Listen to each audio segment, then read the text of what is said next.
It was a brisk Monday morning at the bustling Times Square studio of Good Morning America. The sun had just started to peek through the skyscrapers, casting a golden hue on the glass facade of the studio. Inside, the energy was palpable as Lisa, the vibrant and ever-charismatic host, engaged in her usual lively banter with her co-hosts, Michael and Robin. They had just wrapped up a segment on the latest fashion trends when Lisa leaned forward, a mischievous glint in her eye. "So, what's the deal with Barron Trump these days?" she quipped, her voice laced with a blend of curiosity and sarcasm. "He's been so low-key, almost like he's trying to hide something." The words hung in the air for a split second, and then the studio fell into a deafening silence. The camera zoomed in on Michael and Robin, their faces frozen in expressions of sheer disbelief. Michael's eyebrows shot up, while Robin's mouth formed a small O of shock. The audience, initially caught off guard, began to murmur. Whispers of, "Did she really just say that?" rippled through the crowd. Lisa's eyes widened, realizing the gravity of her comment. She tried to backtrack, her voice faltering. "I mean, not that there's anything wrong with being private, of course." But the damage was done. The live broadcast captured every moment, and the ripple effect was immediate. Behind the scenes, chaos erupted. Producers scrambled to communicate through their headsets, frantically gesturing to cut to a commercial break. The director's voice echoed through the control room. "Get us off the air now!" Back on set, Lisa's face paled as she glanced at Michael and Robin, silently pleading for support. Robin, ever the professional, quickly pivoted. "And now, a word from our sponsors." The screen faded to black, but the tension in the studio lingered like a storm cloud. Lisa's heart raced as she was ushered off stage. In the dimly lit hallway, away from the prying eyes of the audience and cameras, she felt the full weight of her words crashing down. Her mind raced with questions. How could she have let that slip? What would happen next? This was not just any offhand remark. This was a public figure, a minor, and she knew the repercussions could be severe. She took a deep breath, her pulse pounding in her ears, and braced herself for the inevitable fallout. Lisa's world was spinning as she was led through the dimly lit hallway of the Times Square studio. The noise from the bustling set faded behind her, replaced by the urgent whispers of the production crew. She was guided into a small, cluttered office where the show's producer, Karen, was waiting. Karen's face was a storm of emotions: anger, disappointment, and a hint of concern. "What were you thinking, Lisa?" Karen demanded, her voice barely controlled. Lisa, her heart still pounding, stammered, "I didn't mean for it to come out that way. It was just a slip of the tongue." Karen's eyes narrowed. "A slip like that can cost us everything. Do you understand the position you've put us in?" Lisa nodded, tears welling up in her eyes. She knew she had made a grave mistake, but the reality of the situation was hitting her harder than she had anticipated. Outside the office, the newsroom was abuzz with activity. Phones rang incessantly, and monitors displayed a flurry of social media reactions. Lisa could hear snippets of frantic conversations. "Did you see the tweet? The network is going to have to make a statement." The tension was palpable, and Lisa felt like she was drowning in it. As Karen continued to berate her, the door burst open, and the network's PR director, John, rushed in. "We need to manage this fast," he said, cutting straight to the point. "Lisa, you're going to have to issue an apology, and it needs to be sincere. We can't afford to let this spiral out of control." Lisa swallowed hard, the weight of his words settling heavily on her shoulders. She nodded, her voice barely above a whisper. "I understand. I'll do whatever it takes." John handed her a draft of the apology statement. "We're going live in 5 minutes. Pull yourself together." He left the room, and Lisa took a deep breath, trying to steady her trembling hands. Back on set, the atmosphere was charged with anticipation. The cameras were repositioned, the lights adjusted. Lisa stepped back onto the stage, her heart in her throat. The audience watched with bated breath as she took her seat, the teleprompter displaying the carefully crafted apology. "I want to address something I said earlier," Lisa began, her voice cracking with emotion. "My comments about Barron Trump were thoughtless and inappropriate. I deeply regret any hurt or offense they may have caused. I am committed to learning from this experience and becoming a better person and broadcaster." The studio was silent, the weight of her words hanging in the air. Lisa hoped, prayed, that this would be enough to start mending the damage she had done. As Lisa's heartfelt apology played out on the live broadcast, the repercussions began to ripple through the digital landscape almost instantly. In the control room, monitors flickered with real-time social media feeds. Within moments, the hashtag number Lisa Remarks began trending on Twitter, with thousands of tweets flooding in from across the globe. Lisa retreated to her dressing room, her phone buzzing incessantly with notifications. She hesitated for a moment, then took a deep breath and unlocked the screen. The barrage of messages was overwhelming. Twitter was a battlefield of opinions. Some users lambasted her for her insensitivity, while others rallied to her defense, citing freedom of speech and the pressure of live television. On Instagram, her latest posts were inundated with comments. Many of her followers expressed their disappointment, while others offered words of encouragement and support. Lisa scrolled through the comments, her heart sinking at the vitriol but finding solace in the supportive messages. She quickly typed out a response, thanking her fans for their understanding and reiterating her commitment to making amends. Meanwhile, news outlets picked up the story, and articles began appearing on websites like CNN, Fox News, and the New York Times. The headlines varied in their tone and perspective, but the common thread was clear. Lisa's remark had ignited a firestorm. Her name was on the lips of pundits and commentators, dissecting every aspect of the incident and its implications. Back at the Times Square studio, the atmosphere was charged with tension.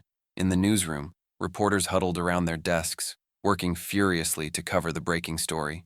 Phones rang off the hook as producers coordinated with PR teams and legal advisors, strategizing the network's response. Lisa sat in her dressing room, the reality of the situation settling in. She knew she had to face the music, but the enormity of the backlash was daunting. Just then, her phone rang. It was her close friend and mentor, David, a seasoned journalist. "Lisa, take a deep breath," he said, his voice calm and reassuring. "You made a mistake, but you can come back from this. Focus on what you can control. Be sincere, be humble, and show people you're willing to learn and grow." His words offered a glimmer of hope. Lisa wiped away a tear, gathering her resolve. She knew the road ahead would be tough, but with the support of her loved ones and a genuine commitment to making things right, she was determined to navigate the storm and emerge stronger on the other side. The boardroom on the 30th floor of ABC's headquarters in Midtown Manhattan was eerily silent as the network executives reviewed the fallout from Lisa's comments. The room was filled with tense faces, each person keenly aware of the delicate situation they were dealing with. The footage of Lisa's slip-up played on a loop, accompanied by the relentless stream of social media reactions and news coverage on the large screen. Lisa sat at the far end of the table, feeling small and exposed. She could see the frustration etched on the faces of the executives. It was clear they were struggling to balance the need for decisive action with the potential backlash from the public. Lisa's palms were clammy, and she tried to steady her breathing.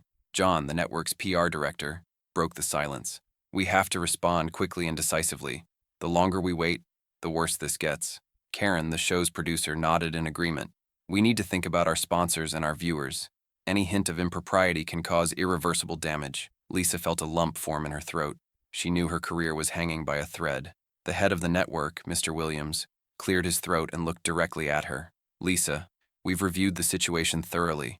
We understand that it was a mistake, but we cannot afford to have this overshadow the credibility of our network." Lisa's heart sank. She braced herself for the inevitable. "We're going to have to let you go," Mr. Williams continued, his tone firm but measured. "We'll issue a statement this afternoon." Tears welled up in Lisa's eyes as she nodded, unable to find the words to respond. She had known this was a possibility, but the reality of it was crushing. She had dedicated years to building her career, and now it was unraveling in an instant. As the meeting adjourned, Lisa remained seated, gathering her thoughts. Karen approached her, placing a hand on her shoulder. "I'm so sorry, Lisa. I wish things were different." Lisa managed a weak smile. "I understand, Karen. Thank you for everything." She left the boardroom and walked through the corridors of the building, feeling like she was moving in slow motion. Colleagues glanced at her with a mix of pity and curiosity. She entered the elevator and pressed the button for the lobby, the reality of her situation sinking in deeper with each passing floor. Stepping out into the bustling streets of Manhattan, Lisa felt a wave of emotions crash over her. She took a deep breath, determined to face whatever came next. The road ahead was uncertain, but she was resolute in her commitment to making amends and finding a way to move forward. Later that afternoon, ABC released a public statement about Lisa's departure. The news spread rapidly across the media landscape, making headlines on major news outlets and dominating social media feeds. Lisa watched the announcement unfold from her apartment, the words on the screen blurring as tears filled her eyes. She felt an overwhelming mix of shame, regret, and a deep sense of loss. The media was relentless. Paparazzi camped outside her building, hoping to capture a shot of her disheveled and distressed. She drew the curtains, seeking solace in the dimly lit room. The world outside felt hostile, and Lisa struggled to process the whirlwind of events that had led to this moment. Her phone buzzed incessantly with calls and messages from friends, family, and colleagues. Some offered support and encouragement, while others expressed their disappointment. Lisa appreciated the kind words, but they did little to soothe the ache in her heart. She felt like she had let everyone down: her team, her viewers, and most of all, herself. Lisa spent the next few days in a haze, barely eating or sleeping. Her mind raced with thoughts of what could have been done differently. She replayed the moment over and over, wishing she could turn back time and take back her words. The burden of her mistake weighed heavily on her, and she found it difficult to see a way forward. One evening, as she sat on her couch, staring blankly at the television, her doorbell rang. It was David, her mentor and friend. He had flown in from Washington, D.C. just to see her. His presence was a lifeline in the storm of her emotions. He embraced her, offering a steady shoulder to lean on. "Lisa, I know this feels like the end, but it's not," David said, his voice calm and reassuring. "You have the power to make things right. People make mistakes. What matters is how you respond to them." His words resonated deeply with Lisa. She knew she had to face the consequences of her actions, but she also realized that this could be an opportunity for growth. With David's support, she began to formulate a plan to rebuild her life and career. It wouldn't be easy, but she was determined to learn from her mistake and emerge stronger. In the days that followed, Lisa reached out to her audience through social media, expressing her sincere regret and outlining her commitment to understanding and learning from her error. She started volunteering with organizations focused on media literacy and responsible journalism, determined to use her experience to make a positive impact. The journey ahead was uncertain, but Lisa was ready to face it with resilience and grace. Lisa's days were now a blend of introspection and determination. She spent hours at her apartment on the Upper West Side, a sanctuary that was both comforting and suffocating. The cozy living room, with its walls lined with books and mementos from her career, seemed to close in on her as she grappled with her thoughts. One morning, Lisa decided she couldn't stay cooped up any longer.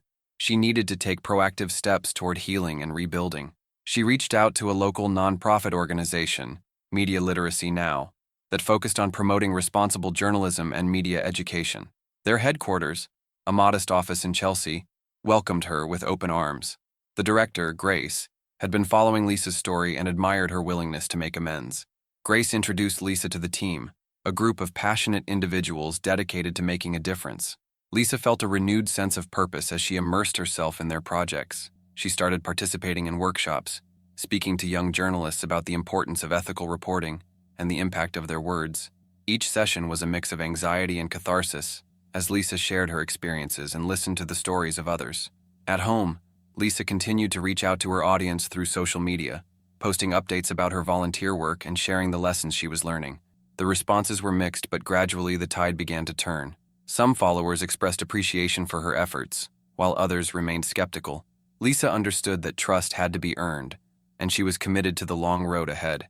David remained a constant source of support. He visited frequently, offering advice and encouragement. One evening, as they sat on Lisa's balcony overlooking the city, David said, "You're doing great, Lisa. Remember, it's not just about making amends. It's about growing as a person and using your experience to inspire others." Lisa nodded, taking his words to heart. She knew she had to be patient with herself and continue to push forward. She also reconnected with old friends and colleagues, seeking their guidance and learning from their experiences.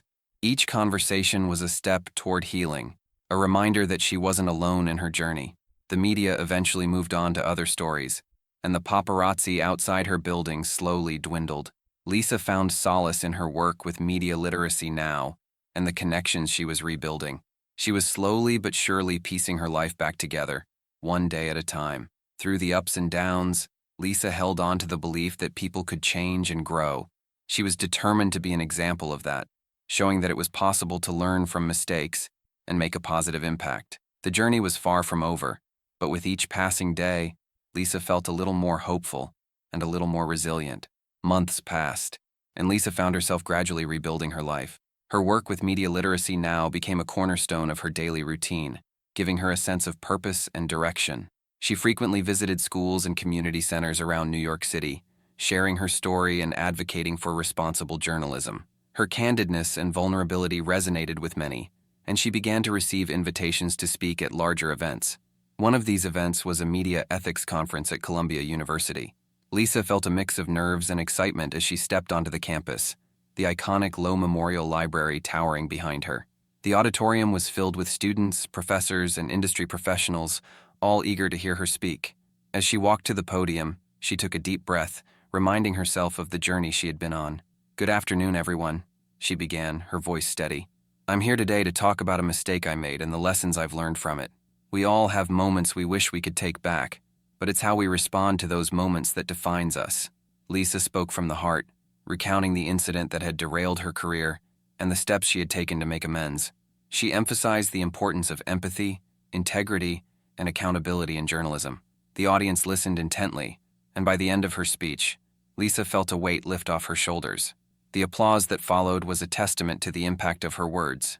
After the conference, Lisa received messages from attendees, thanking her for her honesty and inspiring them to reflect on their own practices. She felt a renewed sense of hope and purpose. Her commitment to positive change was resonating with others, and it fueled her determination to keep moving forward. Back in her personal life, Lisa continued to rebuild relationships with friends and colleagues. She reconnected with her former co-hosts, Michael and Robin, who offered their support and encouragement. They met for coffee at a quaint cafe in the West Village, reminiscing about the good times and discussing future possibilities. Lisa also found solace in simple pleasures, like taking long walks in Central Park and exploring the city's hidden gems. These moments of tranquility helped her find balance and perspective. She began journaling, documenting her journey and the lessons she was learning along the way. Through it all, Lisa remained dedicated to her mission of promoting responsible journalism and ethical media practices. Her story became a powerful example of resilience and growth, inspiring others to believe in the possibility of redemption and positive change. As she looked toward the future, Lisa knew that her journey was far from over, but she was ready to face whatever challenges lay ahead with grace and determination. A year had passed since Lisa's life had taken a dramatic turn. She found herself back in the heart of New York City, on the familiar yet ever-changing streets that had witnessed her highs and lows. The crisp autumn air and the vibrant colors of Central Park served as a backdrop to her reflections. The journey had been long and arduous, but she had emerged stronger and wiser. Lisa stood on the steps of the New York Public Library, a place that had always symbolized knowledge and growth to her. She had been invited to speak at a special event celebrating media ethics and integrity. As she looked out at the diverse crowd gathered on the steps, she felt a profound sense of gratitude. Each face represented a story, a journey, much like her own. Taking a deep breath, Lisa began her speech. "A year ago, I made a mistake that changed my life. It was a moment that could have defined me, but instead, it became a catalyst for growth and transformation. I stand here today, not as someone who has all the answers, but as someone who has learned the value of humility, empathy, and integrity." The audience listened intently as Lisa shared her journey of redemption and the lessons she had learned along the way. She spoke about the importance of responsible journalism, the power of words, and the impact they can have on individuals and society. Her voice was steady, filled with conviction and sincerity. Lisa's story resonated deeply with the audience, many of whom had followed her journey through social media and news updates. Her candidness and vulnerability had transformed her from a fallen TV host into a symbol of resilience and hope. She had become an advocate for positive change, using her platform to inspire others to learn from their mistakes and strive for better. As she concluded her speech, Lisa felt a wave of emotions. She had come full circle, standing in a place that represented both her past and her future. The applause that followed was not just for her, but for the journey she had undertaken and the message of hope she carried. Stepping away from the podium, Lisa mingled with the audience, engaging in heartfelt conversations. She met aspiring journalists, curious students, and seasoned professionals, each eager to learn and share their own experiences. It was a moment of connection and inspiration, a testament to the power of resilience and redemption. With the event coming to a close, Lisa took a moment to reflect on how far she had come. She knew her journey was ongoing, filled with challenges and opportunities for growth, but she was ready to face whatever came next, armed with the lessons she had learned and the support of those who believed in her. For everyone following her story, Lisa's journey served as a powerful reminder that it's never too late to make amends and strive for positive change. She encouraged them to embrace their own journeys, to learn from their mistakes, and to always strive for integrity and empathy in their words and actions. Lisa's journey wasn't just her own. It was a call to action for all of us to be better, kinder, and more responsible. As she walked away from the library, she felt a renewed sense of purpose, ready to continue her mission of making a difference one step at a time.